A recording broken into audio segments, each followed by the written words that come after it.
We're back with another wonderful edition of me saying that I like Has Been, even does have massive, weird, or just like strange things going on with it. It's like never awful. I feel like a lot of people like want this show to be so much worse than it is. But based on like their track record, while there will be shit like if you think about it, it will drive you insane. There'll never be like that gigantic fumble that'll get people to like casuals specifically to really turn on this show. Like straight up. Yes. Issues. But this show does so much for some people that it's never going to be fully turned on. It's never going to be a fucking Rick and Morty situation, as it's basically been the heated contention fandom with the massive hateum. It's been that since before the show fucking came out. At this point, only the strong have survived, or those who don't have anything better to do. I might be in that category, fuck. But yes, it's episode 4, we're here to talk about It's a Deal. Yeah, I'm ready for it. I think it's going to be good. I am just mentally preparing because I kind of know what actually happens in this one.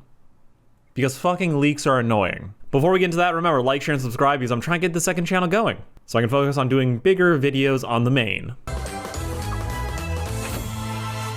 You know, I never stopped to appreciate it, but we do have a reference to all the characters in the intro, where we have Husk's cards, Angel Dust's webs, Alastor's antlers, Lucifer's apple, and I feel like the X could be a reference to Vaggie. And then Pinches on the bottom left. That might be a little bit of thread at the bottom to be just nifty. Yeah, they're all here. Killing it. Or about to be killed.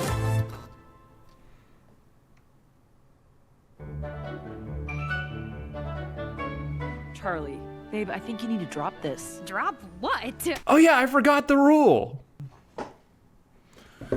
Yeah, for those who forgot or didn't watch the last episode, I figured it'd be a very fun and probably very sober time where I just said a rule of like, Charlie, great person, not great at listening to her fucking girlfriend. So I've decided that for the rest of this season, every time Charlie actually listens to her fucking girlfriend, Vaggie, the smart one, I will take a drink. That is rum, by the way.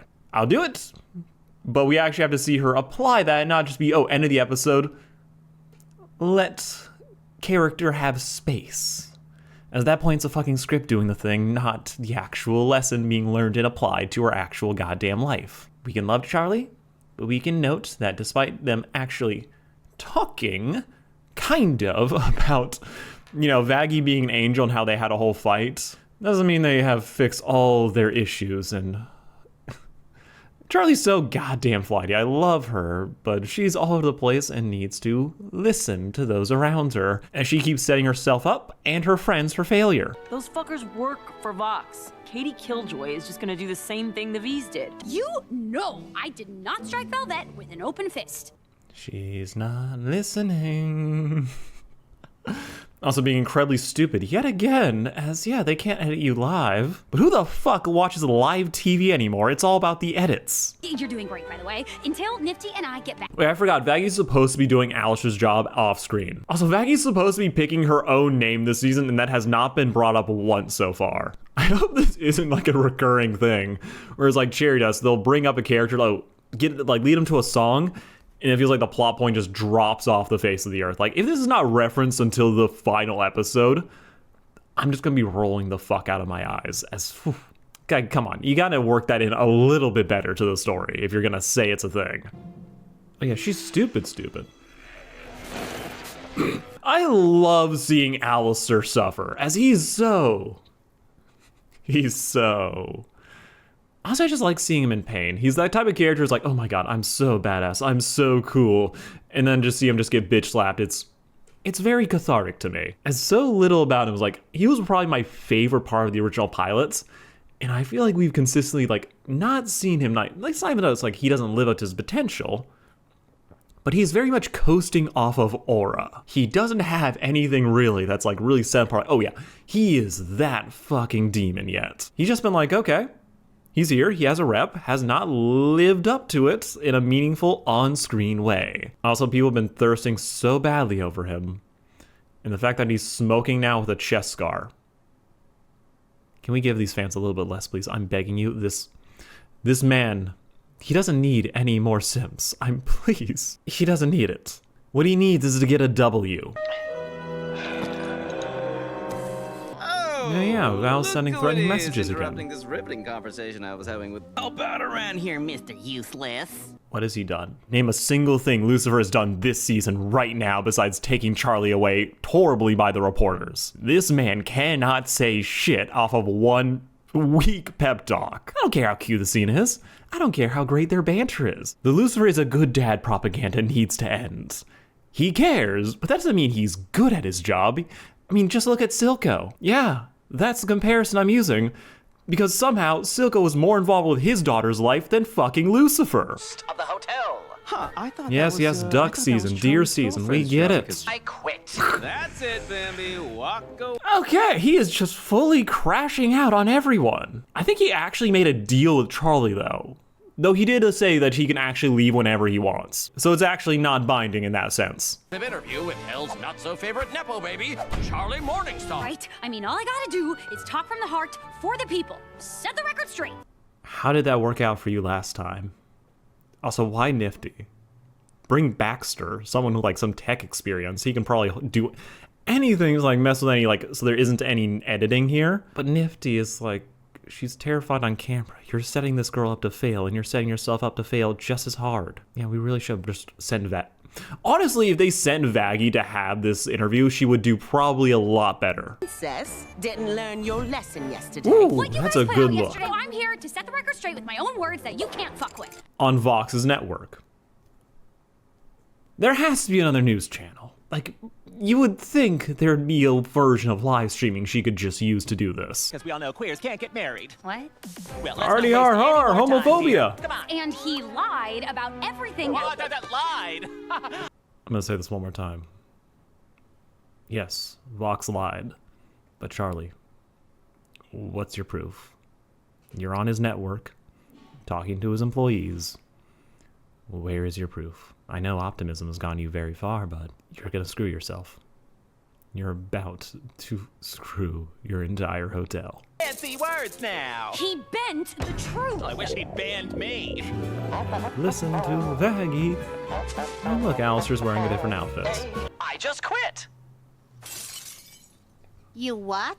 Pumpkin, I'm afraid that isn't up to you. Thought our little deal meant that I was the strongest sinner in all of hell.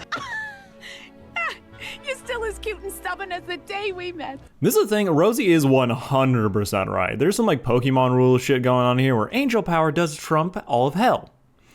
So yes, it is very foolish of Alastor to say, oh my god, I lost to Adam. Though Adam doesn't feel like he should be able to fight in the slightest. But that's how great angel power is. It lets a scrub like him defeat someone who is actually trained at fighting. But he's supposed to win that. Hence why Alastor tries to say, oh, I'm not the strongest. You betray. He's like, no. You're kind of supposed to lose that fight. Also, yes, Rosie's the one who owns Alastor's soul. The leaks spoiled that for me. Now, personally, I was on that track of like, oh, wouldn't it be so cool if like Eve was the one who controlled Alastor? I was like, yeah, that'd be dope. It being Rosie?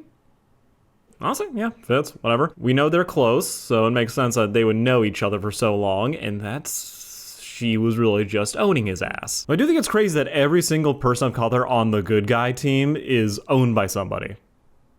No, for real. It being Dolly is interesting, though it does now open up the question like, okay, what the fuck is her deal? As she specifies that Alastor is the strongest sinner, and if she's strong enough to make him the strongest, she cannot be a sinner. This is something that's been played around with a lot with the show. I feel like it's like one of those complications that if we didn't know about the Hellverse and like a lot of like the alleged lore about it, us having this distinction between Hellborn and Sinner, it gets a little bit messy. So, Rosie. So Rosie being here saying, oh yeah, I'm gonna make you the strongest, we know then she can't be from Earth. She has to be some other classification. She's either was born there in hell, but we know she's not one of the sins, which opens a whole lot of possibilities about what exactly her deal is. She might actually be Eve, but there's a bunch of other theories about, oh yeah, that could actually be Charlie's real mother based on like the silhouette, but we're not entirely sure. I'm just expecting all this to be related to, well, Charlie, her weird powers that showed up in the finale, and probably something that came up in the live stream, which is called Rue, which I'm like, about. You were a handsome young man. Such a charm. Ugh.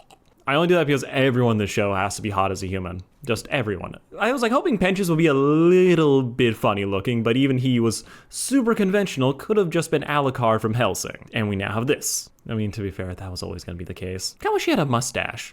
Oh, But you what's her were face? a bit naughty, weren't you? I know what awaits a man like me after death. Want to continue my fun. Wow. That's a new one. You know, it's very funny for all of Alastor's attempts to downplay, like, oh, Vox, you suck so much. You care so much about these other people. Like, you have to, like, use teammates. It's very hypocritical that he's had someone backing him this entire time. But I do like the similarity where they are both chasing something. Vox really wants respect. He wants fame. He does want power, but he wants to be acknowledged and known for it more than anything else. Well, Alastor is very much like, okay, just give me the power. I do want the respect, but I want to just be able to do anything I want. They're chasing very similar things, but Vox is just like, ugh, he's too narcissistic. He has to be seen doing everything. Well, Alastor's just okay fucking killing people and having everyone fear his name. It's a deal. We got a rose for Funny, the Rosie. next day, you died in the most hilarious way Oh. possible. Just perfect. That's it. That's how he fucking died? Honestly, that's perfect. He does kind of deserve to go out like a bitch. But I do love how all the sinners will kind of reflect how they die. I like how we got some explanations for some of the character designs, why they look that way when they're in hell. Like Angel Dust's apparently web of crime, so spider. But Alastor just going out like that, like being mistaken for a deer, so now he's trapped looking like one for the rest of eternity. That's pretty good. I bet he hates that shit. Yeah. Oh, hilarious. You forget! Ears on your... You're so I do wonder why she had him do that. As we've seen basically no reason yet for why she needs, like, Alastor to hide and lower his profile. Well, we don't know what he was doing the whole time. Just chilling? Fine. That's a good shot. I'll show her. Oh, she'll see. Basically, what you're trying to tell us is that an angel told you your silly little snake friend was alive. Kill as many of us as possible. Wait, did you say that the exterminations only have been happening for 70 years? So, like, that's roughly the time Lilith disappeared, too, right? Okay, that's very curious. I thought that was going on for, like, centuries at this point. Yeah, we're gonna have to see how that plays out in, like, the whole lore and story. And you just expect us to believe all that. yes! See, he made it look that way. Oh yeah, she did put Angel Dust and Husk in danger. Yeah, she's fucked. Not like I meant it, you know? Please stop quoting everything I'm saying. You know, there was a critique that people like to level against season 1, that Charlie was basically in self-insert for Vivzy Pop, and like, oh, it was all about her trying to pitch, like, her own show, aka how Charlie was trying to pitch her hotel. I kind of didn't like that, as it felt way too personal, and I was like, there's enough to critique there without having to go that far. This shit, though. Okay, this is like, it's modern hate-dom, it's misinformation, it is every fucking thing that has ever happened on Twitter. But this is kind of like, oh, no. Yeah, I definitely fucking see it. The writers write what they know, and who knows hate-dom misinformation better than Vivzy Pop at this point. So her trying to, like, put this into the work? Yeah, no, that tracks. He's distracting me! What? Don't compare me to Hitler! 1 second.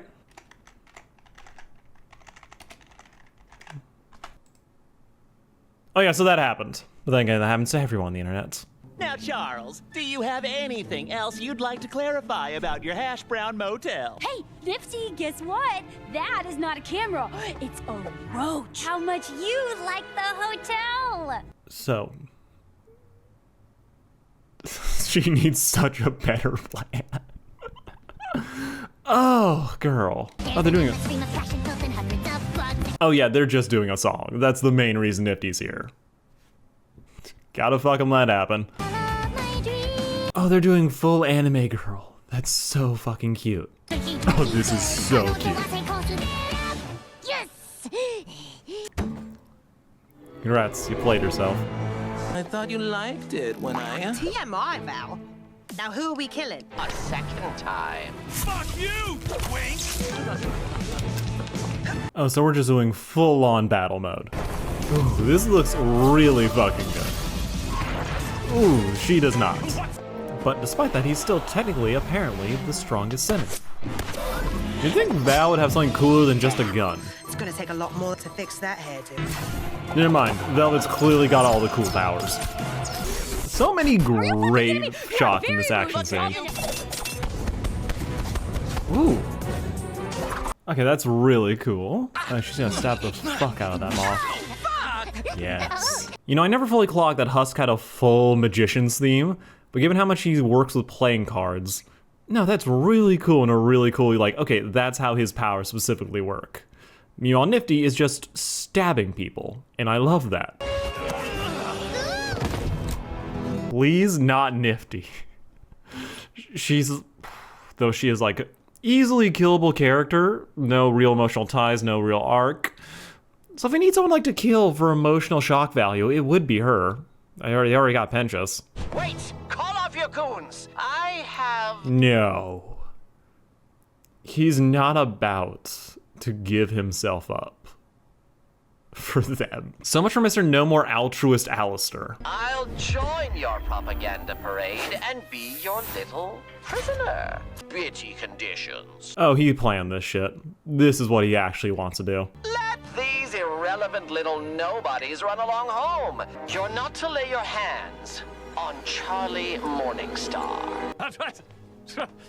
Oh, that's what he's fucking doing. Okay, I have a pretty solid idea what the game plan is. Alastor's trying to get out of his deal and he's gonna fucking use Vox to do it. So basically, this is my theory that I'm just gonna go with right here.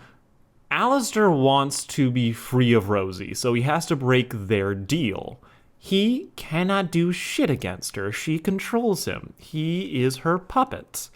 Which means that to break the terms of the contract, he has to get her to fail to live up to her side of the bargain. Meaning he has to not be the strongest sinner in hell, and he's probably gunning to get either Vox or Charlie in that situation. Oh, no, he's not. Charlie's not a real sinner, so, you know, he's trying to do this with Vox. Like, think about it. If Vox suddenly, like, gets Alastor, is something like everyone loves him, he's something like the most famous, most feared sinner of them all, suddenly he'll be the most powerful, and maybe that'll be enough to break the deal with Rosie. Yes, he'll still be Vox's prisoner, but given how much Charlie and Vox have been beefing, I can't imagine it won't happen where Vox is just like, oh, a stray hand. Something will happen, it'll mess with her, and then he'll be free, allowing him to do whatever the fuck he wants, as he'll no longer be bound by any of those deals. And Vox is way too hungry for attention and Alastor to be at his mercy to not take this thing. Did it! Holy fuck! Everyone out! Look who I have! What the actual fuck is happening? No, for real. What the fuck is happening? What the fuck was Charlie doing or gonna do the rest of this episode? I thought you were doing something with her about, like, facing the media. Oh shit, this is gonna be just Cherry Bomb in her song all over again. We got to the song and now she's gonna fuck off.